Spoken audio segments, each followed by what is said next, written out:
Matthieu présente la généalogie de Jésus comme un début vrai et approprié de l'Évangile. Il passe de la généalogie au récit de la conception et de la naissance de Jésus et développe la question du d'où vient-il dans son double sens. On est frappé de ce que Matthieu et Luc ne s'accordent que sur peu de noms seulement. Ils n'ont pas même en commun le nom du père de Joseph. Comment expliquer cela? Abstraction faite des éléments tirés de l'Ancien Testament, les deux auteurs ont travaillé à partir de traditions dont nous ne sommes pas en mesure de reconstituer les sources. J'estime simplement inutile d'avancer des hypothèses à ce sujet. Pour les deux évangélistes, les noms particuliers ne comptent pas, mais bien plutôt la structure symbolique dans laquelle apparaît la place de Jésus dans l'histoire, son être, imbriqué sur les chemins historiques de la promesse et le nouveau commencement qui, paradoxalement, avec la continuité de l'action historique de Dieu, caractérise l'origine de Jésus. Ô mon doux maître, que peut faire sans vous une si faible créature qu'est l'âme, en une œuvre si difficile que de renverser les cœurs et d'assujettir les hommes à la foi et à l'observance des commandements de Dieu. Il faut donc que l'âme soit envoyée de Jésus, soit conduite de son esprit, soit en absolue et entière dépendance de sa disposition et direction, soit unie à sa bonté et à son amour, pour opérer comme un instrument de cette bonté et amour par lequel le seul Jésus convertit les âmes à soi.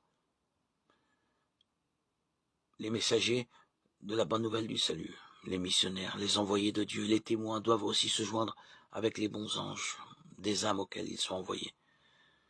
Ils doivent non prévenir, mais suivre et accompagner les grâces intérieures que Dieu opère aux mêmes âmes. Ils doivent être coopérateurs de ces grâces, faisant dépendre toute leur coopération de celles-ci. Rien de tout cela ne se peut s'ils ne sont en l'état de l'union sacrée avec Dieu, s'ils ne sont unis à Jésus-Christ. Comment y conduiront-ils les âmes?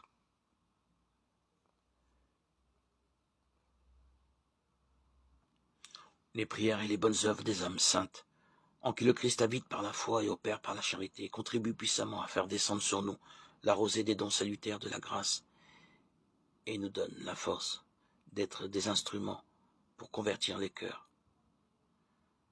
Seigneur Jésus, tu as engagé tes disciples à porter beaucoup de fruits et tu as voulu que par sa générosité à te servir,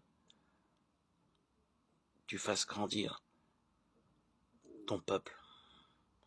Accorde-nous, Seigneur, une foi féconde pour convertir les cœurs.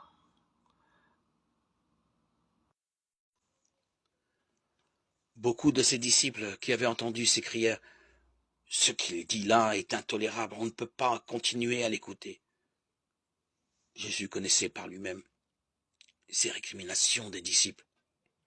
Il leur dit « Cela vous heurte.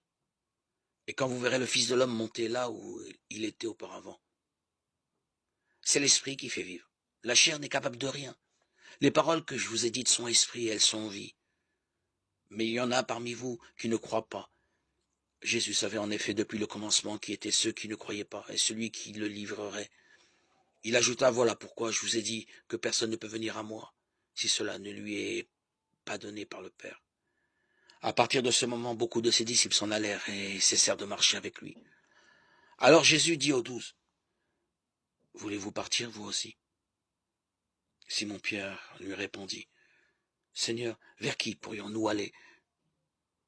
Tu as les paroles de la vie éternelle. Quant à nous, nous croyons. Et nous savons que tu es le Saint de Dieu. » Jésus leur dit, « N'est-ce pas moi qui vous ai choisis tous les 12? Et l'un de vous est un démon. » Il parlait de Judas, fils de Simon Iscariote, car celui-ci allait le livrer. Et pourtant, c'était l'un des 12. Jean 6, 60, 71.